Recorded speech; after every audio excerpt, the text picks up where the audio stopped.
Hello दोस्तों, मेरा नाम सिद्धार्थ वाजपेयी है और आप सबका फिर से स्वागत है रैंक सिक्योर आईएएस के यूट्यूब चैनल पर। सबसे पहले आज आपको इन्फॉर्मेशन देनी है लेक्चर स्टार्ट करने से पहले कि भाई 22 जून से अनअकैडमी प्लस के 3 मेगा बैचेस स्टार्ट हो रहे हैं। क्या डेट है? 22 जून यानी कि लास्ट मंडे जो गया है वहाँ से 3 मेगा बैचेस स्टार्ट ऑलरेडी हो चुके हैं। आप जल्दी से जल्दी इसको ज्वाइन करिए और ज्वाइन करने पे ज्वाइन कैसे करना है आपको कि रैंक 10 रेफरल कोड के थ्रू आपको इसमें ज्वाइन करना है। अब देखिए ये जो बैचेस स्टार्ट हुए हैं ये क्या है, ये प्री मेंस और इंटरव्यू, यानी कि आप एक बार इसमें एडमिशन लेंगे और आपका जो यूपीएससी का प्री है, मेंस है और इंटरव्यू है, ये तीनों की जो रिस्पॉन्सिबिलिटी है वो किसके ऊपर है? अनअकैडमी प्लस के ऊपर है। तो आप बिल्कुल भी ये मत सोचिएगा ये प्री का बैच है कि मेंस का। आपको पूरी एक बार आपने एंट्री ली और टिल सिलेक्शन तक, आपको इंटरव्यू तक, तीनों स्टेजेस की जो गाइडेंस है, जो पढ़ाई है, जो स्टडी मटेरियल है, सारी चीजें, everything is provided by Unacademy plus. ठीक है, सबसे बड़ी बात है कि ये दोनों मीडियम में बाइलिंगुअल स्टार्ट हुआ है, हिंदी मीडियम, इंग्लिश मीडियम, यानी कि आपके पास भाषा का कोई भी हर्डल नहीं रह जाएगा। आप किसी भी भाषा से तैयारी करना चाहते हैं तो आप अनअकैडमी प्लस को ज्वाइन कर सकते हैं। और सबसे बड़ी चीज़ है टेस्ट सीरीज जो है इसकी एनालिसिस होगी। इसमें मॉक टेस्ट आपको बेस्ट, वैसे ही मॉक टेस्ट आपके लिए डिज़ाइन करे गए हैं जैसे हूबहू आपका एग्जाम का पैटर्न होता है, तो उसकी पूरी एनालिसिस होगी। प्री की भी, मेंस की भी सारी एनालिसिस यहाँ पर आपको कराई जाएगी। तो पूरा थ्रू आउट आपकी जो जर्नी है उसमें आपको हेल्प करेगा अनअकैडमी प्लस। तो आपको जल्दी से जल्दी, अब बिना टाइम वेस्ट करे हुए, इसको ज्वाइन करना है। और कैसे ज्वाइन करेंगे आप? रैंक 10 रेफरल कोड के थ्रू। इससे क्या होगा कि आपकी जो भी कोर्स फीस होगी, पहली चीज तो उसमें 10% का डिडक्शन आपको मिल जाएगा, बहुत अच्छी बात है। दूसरा, आपको अनअकैडमी प्लस का कोर्स मटेरियल, स्टडी मटेरियल, उसकी जितनी सारी बुक्स आती हैं, जितनी जो मेन बुक्स हैं जो हम लोग यूपीएससी की तैयारी में पढ़ते हैं, वो सारी बुक्स का पीडीएफ, स्टडी मटेरियल, सारी चीजें उसमें अवेलेबल होंगी। प्लस अनअकैडमी प्लस के जो भी एजुकेटर्स हैं, जो भी उसके टीचर्स हैं, आपको उनके मार्गदर्शन में तैयारी करने का मौका मिलेगा। और सबसे बड़ी चीज़ है कि आरती मैम के गाइडेंस में आपको पढ़ाई करने का मौका मिलेगा। तो अब बिल्कुल भी देरी मत करिए, क्योंकि देखिए समय हमारे पास जो है वो धीरे धीरे क्या हो रहा है, कम हो रहा है। और पेपर, अब टारगेट जो है हमारा वो पास आ रहा है। और सबसे बड़ी बात है कि आप ये कोर्स कैसा है, यूपीएससी 2020 और 2021 के लिए, यानी कि नेक्स्ट ईयर का जो बैच है वो भी स्टार्ट हो चुका है। ठीक है, तो आप जल्दी से जल्दी इसको ज्वाइन करिए। पूरी डिटेल यहाँ पर बोर्ड में आपके सामने है। रैंक 10 रेफरल कोड को यूज करना है और इन किसी भी मीडियम्स के हो आप इस कोर्स को अवेल कर सकते हैं। ठीक है, थैंक यू। सारी चीजें नोट कर लीजिए, उसका स्क्रीनशॉट ले लीजिए।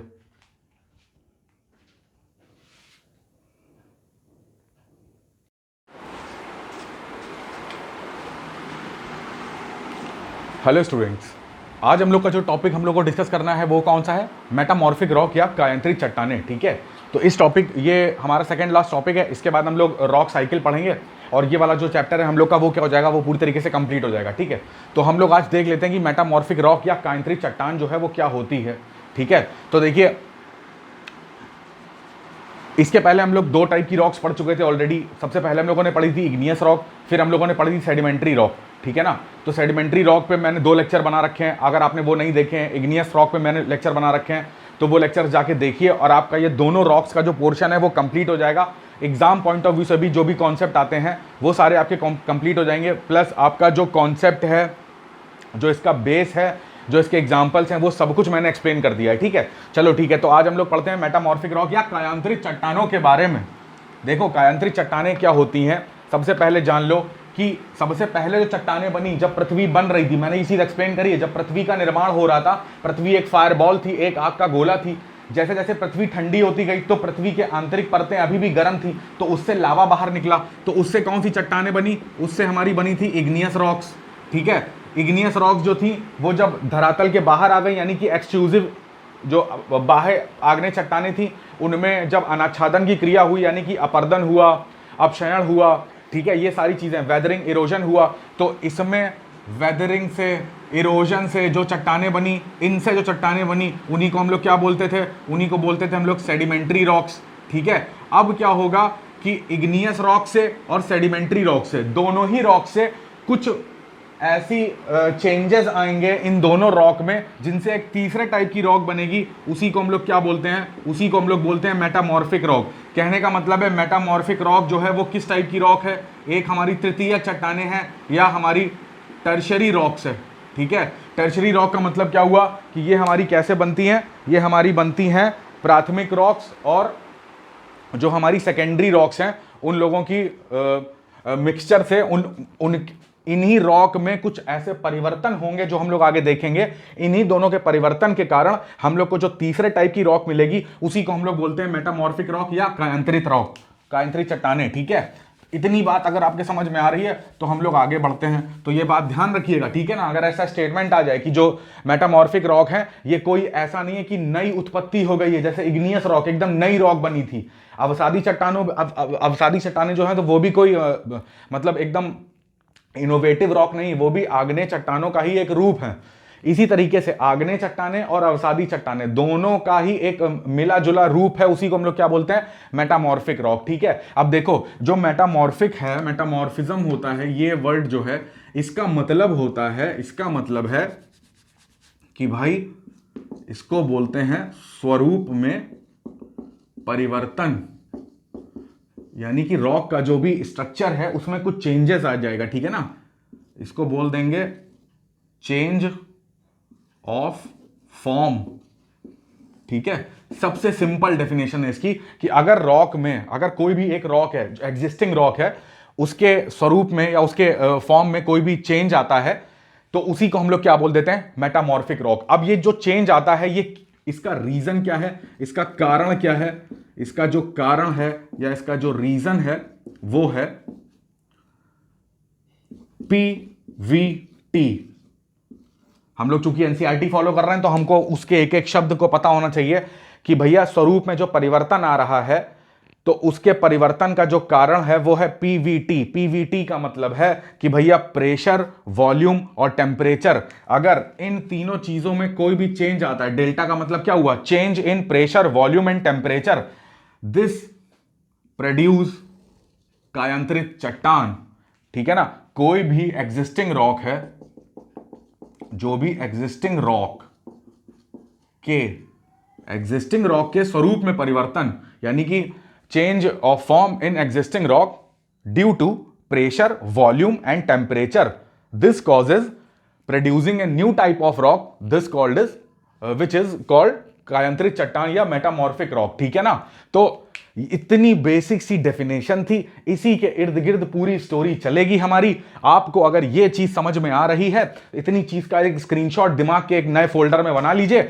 उस फोल्डर का नाम रखिए मेटामॉर्फिक रॉक। इग्नियस का आपने अलग फोल्डर बनाया होगा, सेडिमेंट्री का अलग बनाया होगा, इसी ठीक उसी प्रकार इसका एक अलग फोल्डर बना के सेव कर लीजिए। कोई भी जो है दोनों में उसका क्या बोलते हैं जिसको कि कंफ्यूजन नहीं होना चाहिए। ठीक है ना, तो ये जो था वो बेसिक फंडा था। ठीक है कि भैया ये तीन जो है, इन तीन में ही खेल हो जाता है और उसी खेल से एक रखी हुई चट्टान है, ये मार्कर एक चट्टान है। ठीक है ना, ये एक सेडिमेंट्री रॉक है या ये एक इग्नियस रॉक है। इसका प्रेशर, इसमें वॉल्यूम और इसका टेम्परेचर, इन्हीं तीनों में से इसमें कुछ खेल हो जाएगा और खेल होने के बाद एक नई रॉक प्रोड्यूस होकर आएगी। ये मार्कर चला जाएगा, अब एक नया मार्कर आ जाएगा और इसी मार्कर को हम लोग बोलेंगे कि वो कौन सी रॉक है, मेटामॉर्फिक रॉक है। तो ये था इसका अभी तक का बेसिक।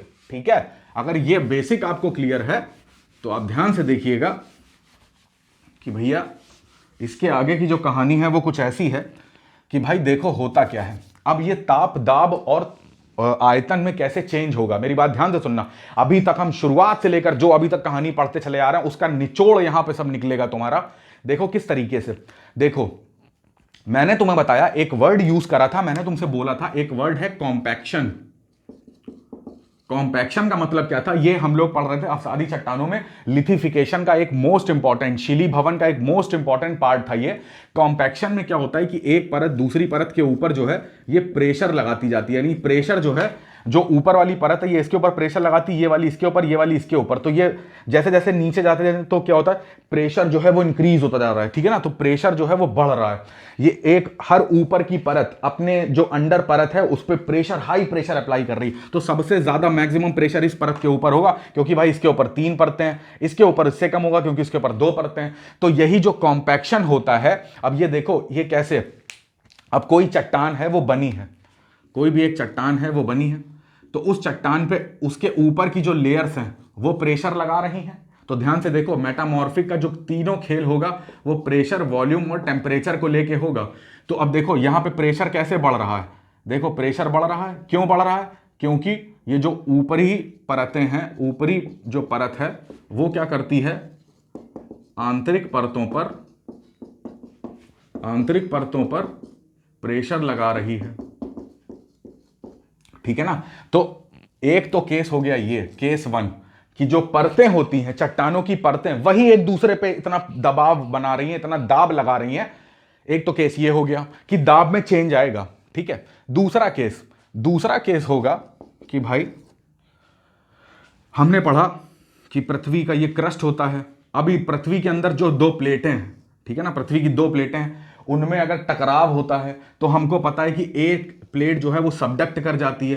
तो ये अगर सबडक्ट कर जाएगी, ये जब इसका क्षेपण हो जाएगा तो ये क्षेपण होकर अंदर जाएगी। अब चूंकि दोनों प्लेटें आपस में टकरा रही हैं तो ये भी कुछ प्रेशर अप्लाई कर रही है, ये भी कुछ प्रेशर अप्लाई कर रही है। तो दोनों जब प्रेशर अप्लाई करती हैं तो कुछ भाग तो एक दूसरे का नुकसान करेंगी ही करेंगी, और प्लस जो हैवी प्लेट होती है वो सबडक्ट हो जाएगी। अब सबडक्ट होकर ये क्या होती है, अगर इसका बहुत अंदर तक क्षेपण हुआ है, अगर बहुत अंदर तक क्षेपण होता है तो टेम्परेचर बढ़ता है। ध्यान देना, हम लोग प्रेशर की बात कर रहे थे, दूसरा केस टेम्परेचर का।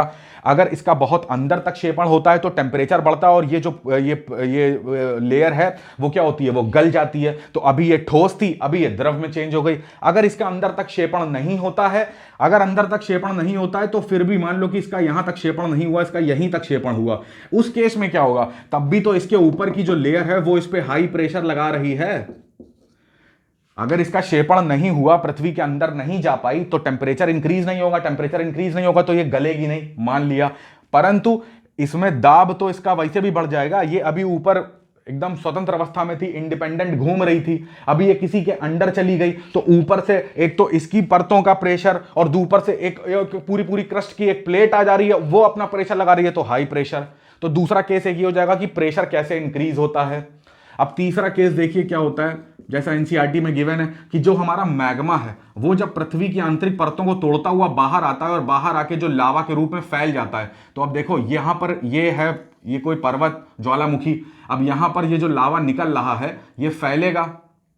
तो यहां पर जाहिर सी बात है जब ज्वालामुखी पर्वत बना होगा तो यहां पर जाहिर सी बात है कोई ना कोई चट्टान तो पहले से ही होगी ना। तो इस चट्टान जो है, ये चट्टान एक गर्म लावा के संपर्क में आ जाएगी। अब एक गर्म लावा किसी भी सतह से, अब ये मार्कर है, इसके ऊपर हम इतना ज्यादा, कम से कम 800 डिग्री या 1200 डिग्री सेंटीग्रेड पे मतलब इतने ज्यादा टेम्परेचर की कोई वस्तु, कोई लिक्विड इसके ऊपर गिराएंगे तो उस लिक्विड का इस पर इतना प्रभाव पड़ेगा कि ये जो अभी ठोस अवस्था में आपको दिख रहा है ये क्या हो जाएगा, ये यहां से मेल्ट होना स्टार्ट हो जाएगा, ये बीच से टूटना स्टार्ट हो जाएगा, ठीक है ना, ये गलना स्टार्ट हो जाएगा। क्यों? क्योंकि एक बाहरी पदार्थ जो कि जिसका टेंपरेचर इतना ज्यादा था, उसकी तीव्रता इतनी ज्यादा थी, इंटेंसिटी इतनी ज्यादा थी कि इस पे गिरते ही उसने अपना प्रभाव दिखाना शुरू कर दिया। सेम एज इट इज जो ये मैग्मा होता है, अगर ये जो गर्म गलित मैग्मा है, ये जैसे बाहर लावा के रूप में आता है तो इसके कांटेक्ट में, ध्यान से बात सुनिएगा, इसके कांटेक्ट में, इस मैग्मा के कांटेक्ट में जो रॉक्स आती हैं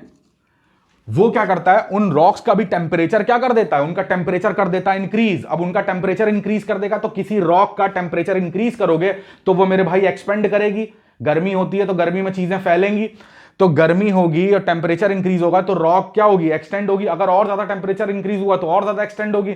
एक ऐसी थ्रेशोल्ड लिमिट आ जाएगी कि वो उसका जो एक्सटेंशन है वो एक लिमिट के बाद रॉक क्या हो जाएगी, ब्रेक हो जाएगी। ब्रेक होकर हो सकता है वो गल भी जाए, हो सकता है वो छोटे छोटे सेडिमेंट्स में डिवाइड हो जाए। तो यहां पे कोई भी केस हो सकता है। तो कहने का मतलब है जो प्री एग्जिस्टिंग, जो पहले की रॉक थी, उसमें कुछ ना कुछ तो मेरे भाई चेंज हुआ ना।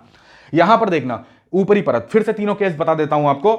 अगर जो लेयर होती है रॉक की, वो ऊपर की लेयर नीचे की लेयर्स में फोर्स लगाती है तो ये प्रेशर अप्लाई करती रहती है। कई 100, 1000, लाख साल, वर्ष बाद देखा जाएगा कि इस चट्टान में कुछ ना कुछ परिवर्तन हो गया। सेकंड केस में देखा गया कि अगर कोई प्लेट जो है उसका क्षेपण हो जाता है, अगर ज्यादा अंदर क्षेपण होता है तो वो प्लेट जो है पिघल जाती है, तो भी उसका देखो चेंजमेंट हुआ। पहले प्लेट की लंबाई थी 10 सेंटीमीटर, अब अभी प्लेट घुस गई अंदर, 5 सेंटीमीटर अंदर घुस गई तो 5 सेंटीमीटर का जो प्लेट थी वो गल गई। अब प्लेट की लंबाई बची 5 सेंटीमीटर। अब जो ये गल जाएगी तो वो भी कोई ना कोई रॉक बन जाएगा। वो कौन सा रॉक बन जाएगा, आग्नेय रॉक बन जाएगा। तीसरा केस था कि भाई जो गर्म गलित लावा होता है, मैग्मा होता है, वो जब बाहर आता है, जिसको हम लावा बोलते हैं, वो अगर उसके कांटेक्ट में कोई चट्टानें आती हैं तो वो अपने टेम्परेचर से उन चट्टानों के स्ट्रक्चर में, उन चट्टानों के, यहां पर लिखा था सबसे पहली लाइन मैंने लिखी थी, चेंज ऑफ फॉर्म, है ना, स्वरूप में परिवर्तन कर देता है। तो ये 3 केस, इन तीनों केसेस से बनने पे, इन तीनों केसेस में जो भी चट्टान होती है, मेरी बात ध्यान से सुनना, ठीक है, ये तीनों केसेस जो कि प्रेशर, वॉल्यूम और टेम्परेचर में कुछ ना कुछ जो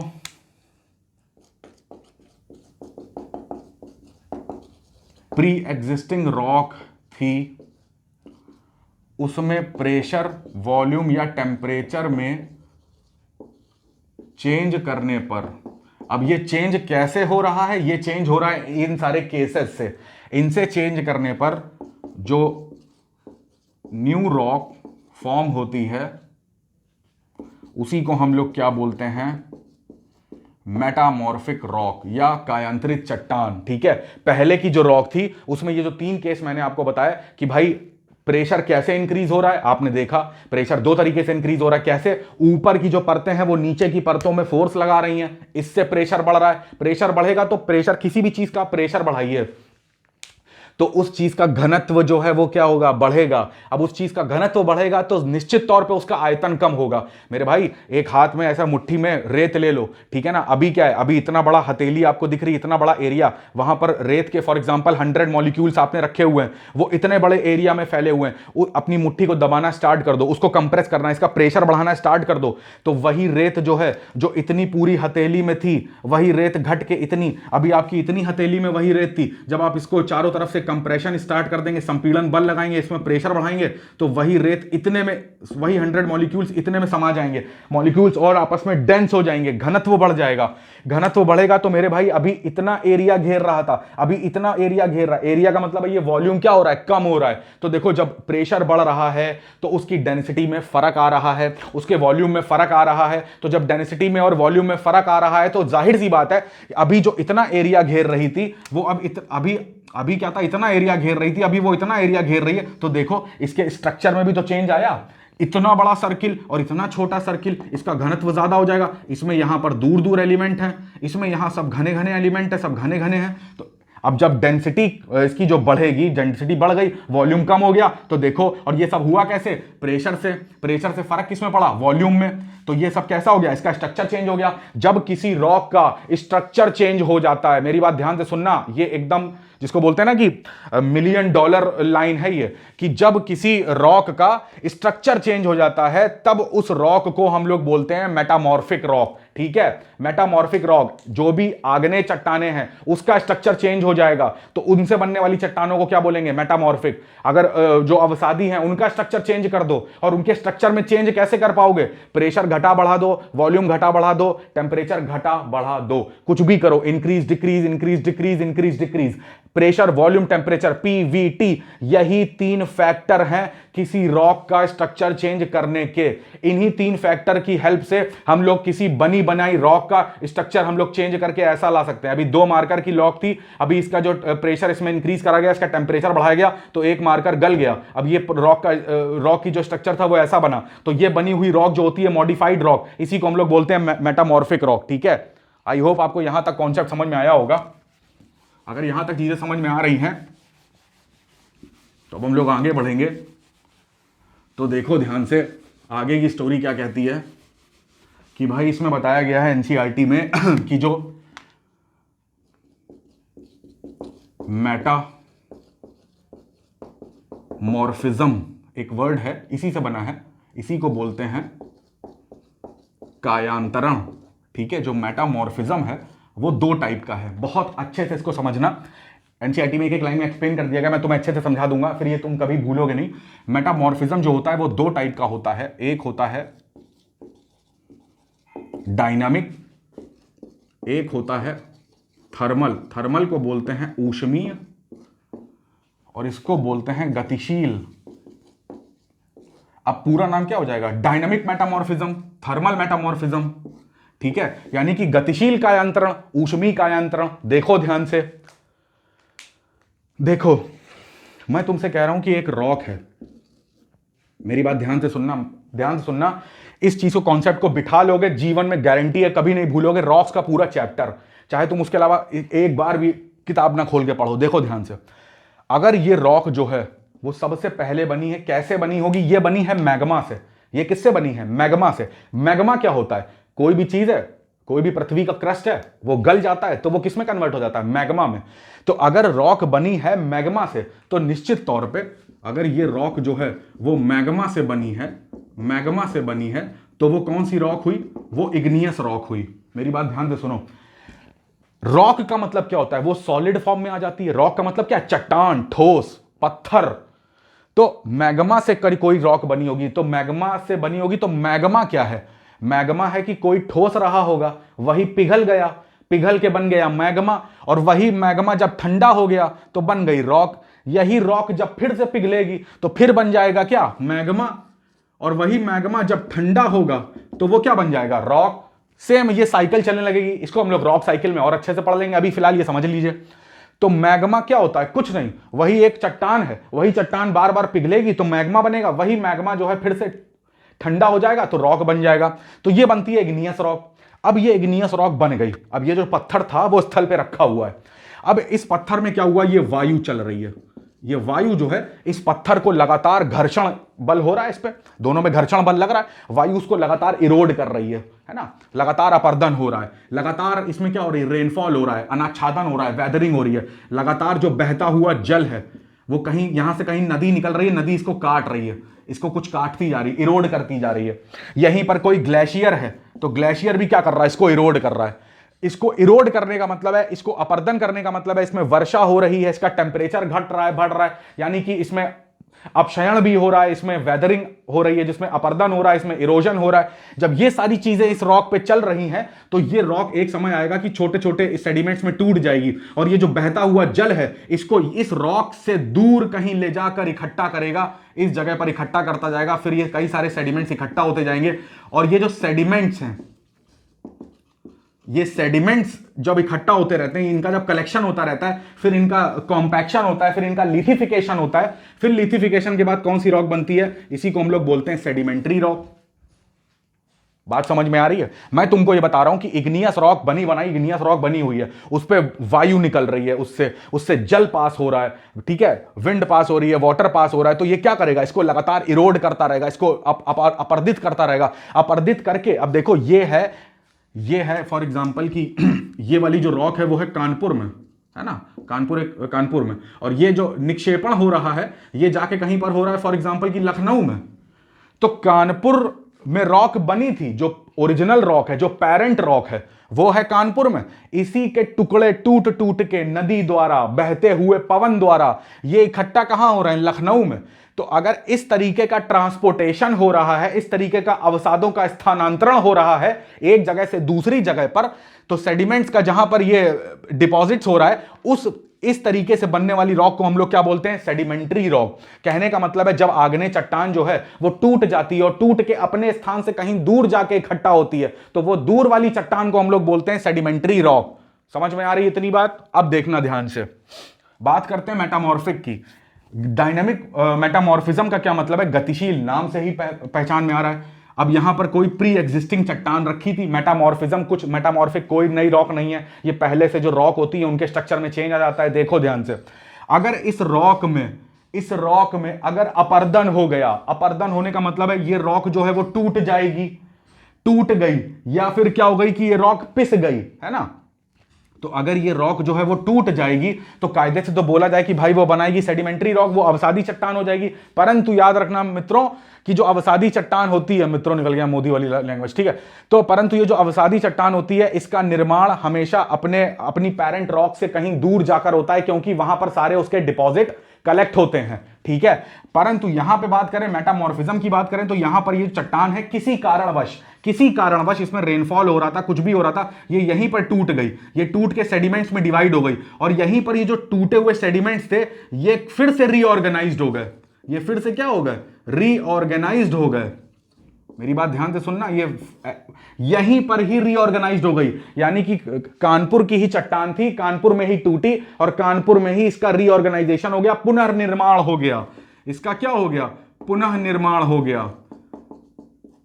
तो इस टाइप की जो ये नई चट्टान बनी है, नया स्ट्रक्चर देख रहे हैं आप, पहले चट्टान थी ए, अब चट्टान बन गई बी, तो ए का बी में जो कन्वर्जन हुआ है तो B is called a dynamic metamorphism. B को बोलते हैं एक गतिशील कायांतरण है। तो बी जो एक चट्टान होगी वो एक मेटामॉर्फिक रॉक होगी, और ये किसके थ्रू बनी है? ये बनी है डायनामिक मेटामॉर्फिज्म के थ्रू। आई होप आपको ये बात समझ में आई होगी। अगर कहीं गलती से निक्षेपण दूर जाके कहीं होता है तो वो कायांतरित कभी नहीं रह जाएगा, वो बन जाएगा क्या? अवसादी चट्टान। ठीक है। अगर ये गलती से रॉक गल जाती है तो भी वो मेटामॉर्फिक नहीं होगी। क्यों? क्योंकि वो बन जाएगी आग्नेय चट्टान। क्योंकि अगर गल गई, अगर ये मार्कर गल गया तो ये जो है ये दूसरा रूप जरूर ले लेगा, परंतु ये अब मेटामॉर्फिक नहीं कहलाएगा, ये कायांतरित नहीं कहलाएगा, ये कहलाएगा आग्नेय चट्टान। अगर ये मार्कर टूट गया और इसके जो टूटे हुए एलिमेंट्स थे वो इस कमरे से दूसरे कमरे में स्टोर हो गए तो ये तो भी मेटामॉर्फिक नहीं कहलाएगा, भले ही स्ट्रक्चर कोई दूसरा क्यों ना हो। तब ये कहलाएगा क्या? अवसादी चट्टानें। ठीक है, क्योंकि उसमें ट्रांसपोर्टेशन ऑफ सेडिमेंट्स है, स्थानांतरण, निक्षेप, जो अवसाद है उनका स्थानांतरण हो गया। परंतु ये रॉक अगर इसमें इसका टेम्परेचर इंक्रीज हुआ और ये गल के अगर ये टूट के यहीं पर ही कोई स्ट्रक्चर ले लेता है तो क्या हो जाएगा? तो फिर ये कहलाएगी क्या? मेटामॉर्फिज्म। ठीक है ना, मेटामॉर्फिक लॉक। अब देखो थर्मल ऊष्मीय मेटामॉर्फिज्म क्या होता है, थर्मल मेटामॉर्फिज्म क्या होता है? थर्मल मेटामॉर्फिज्म होता है, ये होता है मैग्मा से जो गर्म गलित पदार्थ होता है। मैंने आपको शुरुआत में ही एक एग्जांपल बताया था कि मैग्मा के कांटेक्ट में आने पर जो रॉक्स अपना स्ट्रक्चर चेंज कर देती हैं उन्हीं रॉक्स को हम लोग बोलते हैं, पूरी तरीके से गल नहीं जाती हैं, वो रॉक्स अपना हाई टेम्परेचर पे अपना कुछ प्रॉपर्टी चेंज कर देती हैं। बेसिकली क्या प्रॉपर्टी? अपनी केमिकल प्रॉपर्टी, अपनी जो रासायनिक संरचना है उसको चेंज कर देती हैं। चेंज इन किसमें चेंज आ जाता है? केमिकल प्रॉपर्टी, उसकी जो रासायनिक संरचना है उसमें चेंज आ जाता है। देखो कैसे चेंज आ जाता है। देखो मैंने तुम्हें एक चीज बताई थी, याद करो, पैलियोमैग्नेटिज्म, पूरा चुंबकत्व, उसमें क्या था? जब गरम गरम चीजें बन के सामने आ रही थी, है ना, खाने वाली चीजें नहीं है, जब मैग्मा से, मिड ओशनिक रिज से नया नया मैग्मा एकदम गरम गरम निकल रहा था, तो जब पदार्थ गरम अवस्था में होता है तो वो पृथ्वी की जो पोलैरिटी थी, पृथ्वी का जो चुंबकत्व था, उसको तुरंत ग्रहण कर लेता है क्योंकि वो गरम गलित अवस्था में होता है। और जैसे ही वो ठोस हो जाता है तो उस जो पोलैरिटी उसने गर्म अवस्था में ग्रहण करी थी वही उसकी पोलैरिटी हमेशा बनी रहती है। कब तक? जब तक उसको दोबारा तुम गर्म ना कर दो उस टेम्परेचर पे कि वो पोलैरिटी को एक्सेप्ट कर ले। देखो मिड ओशनिक रिज में क्या था? एक गर्म मैग्मा निकला और मैग्मा निकल के बाहर आया, अभी भी वो गर्म था। गर्म होने के बाद अगर वो नॉर्थवर्ड साइड डायरेक्ट हो गया तो उसने कौन सी पोलैरिटी ले ली? Towards north side. अगर वो सदर्न साइड जो है डायरेक्ट हो गया तो उसने कौन सी प्रॉपर्टी पोलैरिटी ले ली? वो ले ली सदर्न साइड की। और जैसे ही वो ठंडा होकर सूख गया, ठंडा होकर ठोस हो गया, क्रस्ट बन गया, ओशनिक क्रस्ट, तो अब वो नॉर्थ ही साइड मूव करेगा या तो वो साउथ ही साइड मूव करेगा। अब उसकी पोलैरिटी में चेंज नहीं हो पाएगा।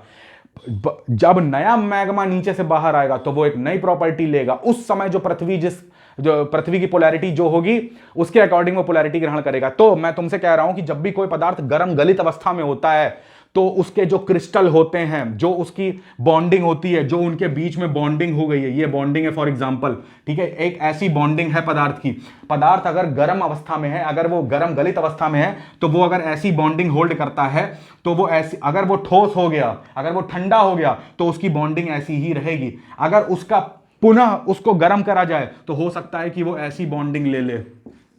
ठीक है ना। अभी भी क्या है? 4 बॉन्ड है। अभी भी यहां पर देखिए ध्यान से, 1 2 3 ये बॉन्ड है, यहां पर भी 1 2 3 बॉन्ड है। ठीक है, तो अभी दोबारा गरम करोगे, उसको गलाओगे तो दोबारा हो सकता है कि उसके जो क्रिस्टल्स हैं, उसकी जो केमिकल बॉन्डिंग है वो इस टाइप की हो जाए। ठीक है ना। तो ये दोनों स्ट्रक्चर देखो अलग अलग है। ये एक प्रिज्म शेप बनाता है, जबकि यहां पर कोई भी डबल बॉन्ड नहीं है, यहां पर एक डबल बॉन्ड और एक सिंगल बॉन्ड है। ये मैं एग्जांपल के तौर पे बता रहा हूं कि केमिकल प्रॉपर्टी का चेंजमेंट का मतलब क्या होता है कि उसके केमिकल स्ट्रक्चर में चेंज हो जाना प्लस उसका बिहेवियर बदल जाना। अभी वो कुछ और तरीके का बिहेव करता है, अभी ग्रेनाइट है और बाद में वो कौन सा चट्टान बन गया? नीस चट्टान। अभी वो कोल है और बाद में बन जाएगा क्या? ग्रेफाइट चट्टान। तो ये सारी चीजें जो हैं वो कहां पर होती हैं? वो होती हैं थर्मल मेटामॉर्फिज्म में। ऊष्मीय, थर्मल का मतलब होता है ऊष्मा, ऊष्मा का मतलब किससे होता है? डायरेक्ट ताप से। और ताप कैसे बढ़ेगा? मैग्मा से। तो मैग्मा के संपर्क में आने पर यदि चट्टान की प्रॉपर्टी, केमिकल प्रॉपर्टी चेंज होती है तो इस पूरे फिनोमिना को, इस प्रक्रिया को बोलते हैं ऊष्मीय कायांतरण, थर्मल मेटामॉर्फिज्म। ठीक है, आई होप आपको ये सारी चीजें समझ में आ गई होंगी। तो मेटामॉर्फिज्म में हमने 2 चीजें पढ़ ली, एक तो था गतिशील और दूसरा था थर्मल। ठीक है, अब देखो ध्यान से, एनसीईआरटी में क्या लिखा हुआ है कि भाई ये जो थर्मल मेटामॉर्फिज्म होता है ये भी बेसिकली 2 टाइप का होता है। ठीक है, जो थर्मल मेटामॉर्फिज्म होता है ये भी बेसिकली 2 टाइप का होता है। कौन कौन से 2 टाइप का? एक होता है कॉन्टैक्ट मेटामॉर्फिज्म ठीक है, एक होता है कांटेक्ट, इसकी हिंदी क्या हो जाएगी, संपर्क, ठीक है, एक हो जाता है रीजनल मेटामॉर्फिज्म, या जिसको हिंदी क्या हो जाएगी, क्षेत्रीय, है ना, देख लेना यार, क्षेत्रीय मेटामॉर्फिज्म, ठीक है। कांटेक्ट मेटामॉर्फिज्म थर्मल है, थर्मल का मतलब क्या है, टेम्परेचर बढ़ेगा, टेम्परेचर का मतलब क्या है कि केमिकल प्रॉपर्टी जो है वो क्या हो जाएगी, वो चेंज होगी। तो इसका मतलब है दोनों में ही केमिकल प्रॉपर्टी चेंज होगी और दोनों में ही टेम्परेचर इंक्रीज होगा। सॉरी, तो अभी कांटेक्ट का मतलब है संपर्क, संपर्क किसका, मैग्मा का, मैग्मा के संपर्क में जो रॉक्स आ जाती हैं, मैग्मा के संपर्क में जो रॉक्स आ जाती हैं उनका क्या हो जाता है, उनकी केमिकल प्रॉपर्टी में क्या हो जाता है, चेंज हो जाता है, केमिकल प्रॉपर्टी में चेंज हो जाता है। तो पहले तो केमिकल प्रॉपर्टी ऐसी थी, ठीक है, अब केमिकल प्रॉपर्टी ऐसी हो गई, मेरी बात ध्यान से देखना, पहले केमिकल प्रॉपर्टी ऐसी थी, मैग्मा के संपर्क में आने पर उसका टेम्परेचर बढ़ा, पहले ठोस थी चट्टान, अब वो गरम गलित अवस्था में आ गई, गरम गलित अवस्था में आ गई, तो अब उसके अंदर जो तुम्हें चेंज करना है तुम कर लो, एक बार ये ठंडी हो गई तो फिर चेंज नहीं कर पाओगे, तो जल्दी से जैसे ही गर्म हुई तो उसकी केमिकल प्रॉपर्टी चेंज हो गई, केमिकल प्रॉपर्टी चेंज होकर ऐसी हो गई, तो इसी को बोलते हैं रीक्रिस्टलाइजेशन, इसी को क्या बोलते हैं, रीक्रिस्टलाइजेशन ऑफ रॉक, यानी कि हिंदी की बात करें तो पुनः क्रिस्टलीकरण, पुनः क्रिस्टलीकरण, recrystallisation of rock, most important term. तो रीक्रिस्टलाइजेशन ऑफ रॉक का सीधा सा मतलब है मेटामॉर्फिक रॉक, ठीक है ना। तो मेटामॉर्फिक रॉक जो होती है उसका क्या हो जाता है, रीक्रिस्टलाइजेशन हो जाता है। तो रीक्रिस्टलाइजेशन कैसे हो जाता है, ड्यू टू टेम्परेचर के कारण हो जाता है, तो इसी को क्या बोल देते हैं, रीक्रिस्टलाइजेशन ऑफ रॉक बोल देते हैं, ठीक है। तो ये सारी चीजें किसमें थी, कांटेक्ट में, किसके कांटेक्ट में आने पे, मैग्मा के कांटेक्ट में आने पे। देखो रीजनल, क्षेत्रीय, रीजन की बात हो रही है, पूरे रीजन की रॉक कैसे चेंज हो जाएगी, यहां तो क्या है कि मैग्मा के जो कांटेक्ट में आएगी उसका टेम्परेचर इंक्रीज होगा, चूंकि हम लोग थर्मल पढ़ रहे हैं तो सीधा सा मतलब है टेम्परेचर। यहां पर एक रीजन की बात कर रहे हैं, तो पूरा पूरा ऐसा 5 किलोमीटर का रीजन, उसकी रॉक के पर, उसकी रॉक में अगर तुम्हें चेंज करना है तो तुम क्या करोगे, वो चेंज होगा कब, जब की होगी प्लेट टेक्टोनिक थ्योरी। तो रीजनल इसकी ये चेंजेस कब होते हैं, ये होते हैं प्लेट टेक्टोनिक में। प्लेट टेक्टोनिक का मतलब क्या है कि प्लेट टेक्टोनिक का मतलब है जब प्लेटें आपस में टकराती हैं, टकरा के अंदर जाती हैं, अब अंदर जाके रुकेगी नहीं, ये और अंदर क्षेपण होगा, क्यों, क्योंकि बात कर रहे हैं थर्मल का, बात कर रहे हैं टेम्परेचर का, बात कर रहे हैं मैग्मा का। तो मेरे भाई अगर वो अंदर क्षेपित नहीं हुई तो गलेगी नहीं, गलेगी नहीं तो टेम्परेचर बढ़ेगा नहीं सॉरी, टेम्परेचर बढ़ेगा नहीं तो गलेगी नहीं। तो टेम्परेचर बढ़ने के लिए प्लेट को ज्यादा अंदर सबडक्ट करना पड़ेगा, ज्यादा अंदर सबडक्ट करने पर ही टेम्परेचर बढ़ेगा, और ये वाली जो पूरी प्लेट है ये गल जाएगी, गल के क्या हो जाएगा, वो प्लेट जो है वो चेंज हो जाएगी, ठीक है। तो ये जो रीजनल था वो ये था, जो कांटेक्ट मेटामॉर्फिज्म था वो ये था, तो ये जो पूरी कहानी थी वो इस टाइप की थी, ठीक है। तो ये था मेटामॉर्फिज्म रॉक की कहानी। देखो एक समराइज वे में तुम्हें बताता हूं कि मेटामॉर्फिज्म रॉक होती क्या है। मेटामॉर्फिज्म रॉक हम लोगों ने पढ़ा कि भाई कोई भी जो पहले की रॉक है, ठीक है ना, उसमें उसके प्रेशर में, वॉल्यूम में और टेम्परेचर में, इसमें चेंज करने पर जो नई रॉक बनती है उसी को क्या बोलते हैं, मेटामॉर्फिज्म रॉक बोलते हैं, ठीक है, जो हम लोग यहां पर देख रहे थे। अब देखो मेटामॉर्फिज्म रॉक जो बनेगी, अब वो क्या हुआ, एक एग्जाम्पल से देख लेते हैं। अगर ये कोई पहले से ही रॉक थी, फॉर एग्जाम्पल की अवसादी चट्टान थी, इस पे हाई प्रेशर जो था वो हाई प्रेशर, एचपी से याद रखना, हाई प्रेशर इस पे अप्लाई करा जा रहा है, ठीक है, हाई प्रेशर अप्लाई करा गया, तो ये हाई प्रेशर जब यहाँ पर अप्लाई करा जा रहा है तो इस रॉक का जो स्ट्रक्चर था वो कुछ ऐसा हो गया, वो रॉक जो स्ट्रक्चर था कुछ ऐसा हो गया, और इसमें इसकी जो केमिकल प्रॉपर्टीज थी, इसकी जो केमिकल प्रॉपर्टीज थी वो क्या हो गई, वो चेंज हो गई। तो अगर चेंज हो गई तो ये कैसी रॉक बन गई, ये थी पहले कौन सी रॉक, सेडिमेंट्री रॉक, तो इसमें इसका कन्वर्जन किस में हो गया, मेटामॉर्फिक रॉक में। तो जब मेटामॉर्फिक रॉक में इसका कन्वर्जन हो गया तो कैसे कन्वर्जन हुआ, क्योंकि हमने हाई प्रेशर अप्लाई कर दिया। अगर कहीं धोखे से ये रॉक टूट जाती और इस रॉक में वेदरिंग हो जाती और इस रॉक का ये कहीं अलग जाके जमा हो जाती तो ये फिर ये मेटामॉर्फिक नहीं रहती, ये क्या हो जाती, ये दूसरी सेडिमेंट्री रॉक बन, सॉरी हाँ दूसरी अवसादी चट्टान बन जाती। अगर ये रॉक पूरी तरीके से गल जाए, गल के यहां से खत्म हो जाए, गल के रॉक खत्म हो गई तो अब ये रॉक बनी, ये अभी भी सेडिमेंट्री रॉक है। अब जो रॉक गल गई वो तो इग्नियस में कन्वर्ट हो गई, वो मेटामॉर्फिक कहां रही। हाँ, टेम्परेचर मैग्मा के कांटेक्ट में आने पर ये रॉक, फॉर एग्जांपल ये रॉक ऐसी थी और अब इसमें हाई प्रेशर नहीं दे रहा है, इसमें क्या दे रहा है, हाई टेम्परेचर। हाई टेम्परेचर का मतलब हो रहा है, मतलब हम बोल रहे हैं कि ये मैग्मा का कांटेक्ट हो रहा है। अब मैग्मा का कांटेक्ट पता है हमें को कहां पर होता है, वो होता है कहां पर, ये हम लोग बात कर रहे हैं थर्मल मेटामॉर्फिज्म की। थर्मल में भी किसकी, कांटेक्ट मेटामॉर्फिज्म की। तो जहां पर थर्मल के अंदर कांटेक्ट मेटामॉर्फिज्म होगा तो वहां पर क्या होगा, मैग्मा का कांटेक्ट होगा। तो मैग्मा अगर इसके ऊपर ऐसा मैग्मा आ गया, फॉर एग्जांपल कि ये मैग्मा था, ये ऐसा मैग्मा है, ये ब्लैक कलर में जो बनाया है वो मैग्मा है। मैग्मा के संपर्क में आने पर ये जो चट्टान थी उसने ऐसा रूप ले लिया, जितना मैग्मा आता जा रहा है उतनी चट्टान ये ऐसा ऐसा करके ऐसा पिघल गई, ऐसा करके ये मेल्ट हो गई। मगर इसकी केमिकल प्रॉपर्टीज क्या हुई, सबसे बड़ी बात तो यही है, मैग्मा के कांटेक्ट आने पर इसकी केमिकल प्रॉपर्टीज बदलनी चाहिए, यानी कि इसका पुनः क्रिस्टलीकरण होना चाहिए। जब पुनः क्रिस्टलीकरण होगा तभी हम बोलेंगे कि अब ये जो रॉक बनी है ये क्या है, ये मेटामॉर्फिक रॉक है। अभी ये पूरी रॉक पिघल गई, मैग्मा आया और पूरी रॉक, इतनी रॉक जो थी वो खत्म हो गई, इतनी रॉक ही खत्म हो गई। तो यहां पर ये किस में कन्वर्ट हो जाएगी, ये कन्वर्ट हो जाएगी पूरी मैग्मा में, गल के चली गई, एकदम लिक्विड फॉर्म में चली गई, ठीक है। बट अभी क्या होगा, ये रॉक बच गई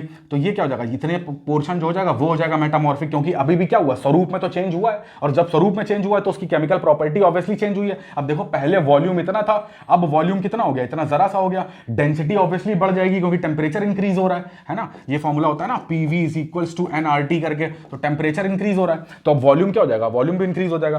तो अब देखो ध्यान से यहां पर ये चीजें, तो इस तरीके की रॉक को क्या बोलेंगे, मेटामॉर्फिक रॉक, ठीक है।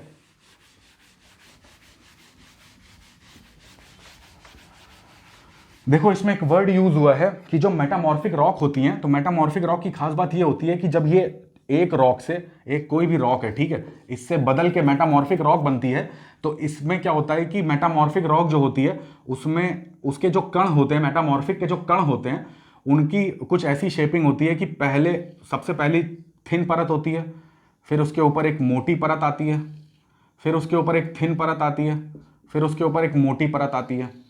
तो ऐसा करके स्ट्रक्चर बनता है, फिर एक थिन परत आएगी, फिर एक मोटी परत आएगी। देखो यहां बड़ा करके दिखा देता हूं, सबसे पहले एक पतली सी परत आती है, ठीक है ना, ये क्या होती है, ये पतली परत है, ठीक है, परत है। इसके ऊपर एक मोटी सी परत आएगी,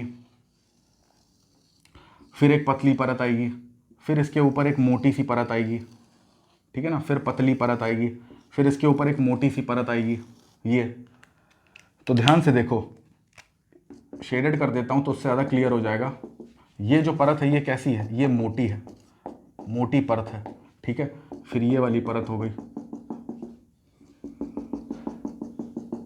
तो कायांतरित चट्टानों का ऐसा स्ट्रक्चर होता है कि पता है, जब PVT में चेंज करते हो ना तुम, प्रेशर, वॉल्यूम और टेम्परेचर में, तो इसके कण जो हैं वो कैसे हो जाते हैं कि सबसे पहले पतले पतले कण आते हैं, फिर उसके बाद एक मोटी परत बनती है, फिर एक पतली सी परत बनती है, फिर एक मोटी सी परत। तो इस टाइप का जो ये स्ट्रक्चर होता है इसको बोलते हैं फॉलिएशन।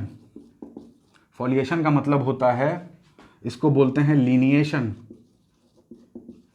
इसको बोलते हैं क्या, पत्रण, पत्रण, रेखांकन, इसकी एक हिंदी है रेखांकन, ठीक है। तो जिसमें इस टाइप का स्ट्रक्चर दिखता है तो ये समझ जाना, जैसे तुम ग्रेनाइट को कभी देखोगे तो तुम ऐसा गूगल पे टाइप करोगे ना फॉलिएशन, तो तुम्हें अच्छा सा एक स्ट्रक्चर दिखाई देगा, उसमें एक पत्थर होगा, उसमें बीच में देखोगे जो ये मोटी परत होती है, इसका जो कलर होगा वो डार्क कलर से होगा, इसका जो कलर है वो डार्क है, जो पतली परत है ये लाइट कलर में होगी, ये लाइट कलर में है, तो लाइट कलर दिखेगा, फिर मोटा सा डार्क कलर दिखेगा, फिर लाइट कलर, फिर मोटा सा डार्क, फिर लाइट, फिर मोटा सा डार्क, इस तरीके से डार्क लाइट, इसका ये कंसेक्यूटिव फॉर्म में होगा, ये कैसा होगा, इस तरीके से बना होगा। तो उसको बोलते हैं, इस टाइप के स्ट्रक्चर को, इस टाइप, पहली बात तो ये चीज, ये प्रक्रिया क्या होती है, फॉलिएशन, इस टाइप के स्ट्रक्चर को बोलते हैं बैंडिंग, इसकी हिंदी भी बैंडिंग ही होती है। और ऐसे रॉक, इससे बनने वाली रॉक को बोलते हैं बैंडेड रॉक। मोस्ट इंपॉर्टेंट है, याद रखना, प्रश्न पूछा जा सकता है कि बैंडेड रॉक जो है वो इनमें से किसका स्वरूप है, किसका स्ट्रक्चर है, तो वो है मेटामॉर्फिक रॉक का। और बैंडेड रॉक का मतलब क्या होता है कि अल्टरनेट कैसा होगा, dark colour light colour, dark colour light colour. Light colour किसका होगा, जो लेयर पतली होगी। डार्क कलर किसका होगा, जो लेयर मोटी होगी। और ये कैसी आएंगी, अल्टरनेट फॉर्म में आएंगी। तो इस टाइप का जो स्ट्रक्चर होता है, ऐसे कंबाइंड स्ट्रक्चर को बोलते क्या है, बैंडिंग। और इससे बनने वाली रॉक को बोलते हैं बैंडेड रॉक्स, जो कि होती है मेटामॉर्फिक रॉक। और इसी प्रोसेस को बोलते हैं क्या, फोलिएशन या लिनिएशन, रेखांकन या पत्रण। तो ये जो पूरी कहानी थी, ये थी मेटामॉर्फिक रॉक की। अगले लेक्चर में हम लोग देख लेंगे कि भैया रॉक साइकिल क्या होती है, और मेटामॉर्फिक रॉक के कुछ और एग्जांपल्स देख लेंगे। फिर उसके बाद ये वाला चैप्टर जो है वो कंप्लीट हो जाएगा। तो आई होप आपको ये पूरा स्क्रीनशॉट इसका ले लेना, या तुमने नोट्स बना ही लिए होंगे तो इसको घर पे पढ़ाई करते रहो। मेरे प्रीवियस वीडियोस अगर तुमने नहीं देखे तो जाके देखो देखो देखो देखो देखो, जरूर देखो, वो बहुत ज्यादा फ्रूटफुल है तुम्हारे लिए। मैंने उसमें हर चीज तुम्हें समझाने की कोशिश करी है। एनसीईआरटी तो पूरी ही क्लियर कर दी है मैंने, उसकी कोई भी लाइन तुम्हें कंफ्यूजिंग नहीं लगेगी। प्लस जो भी एडिशनल नॉलेज जो पेपर के एग्जाम पॉइंट ऑफ व्यू से जो तुम्हारे लिए अच्छी है, वो मैंने तुम बताने की कोशिश करी। तो उस वीडियोस को जाके, प्रीवियसली वीडियोस को जरूर देखो, ठीक है। पढ़ाई करते रहना, घर पे सेफ रहना। जय हिंद।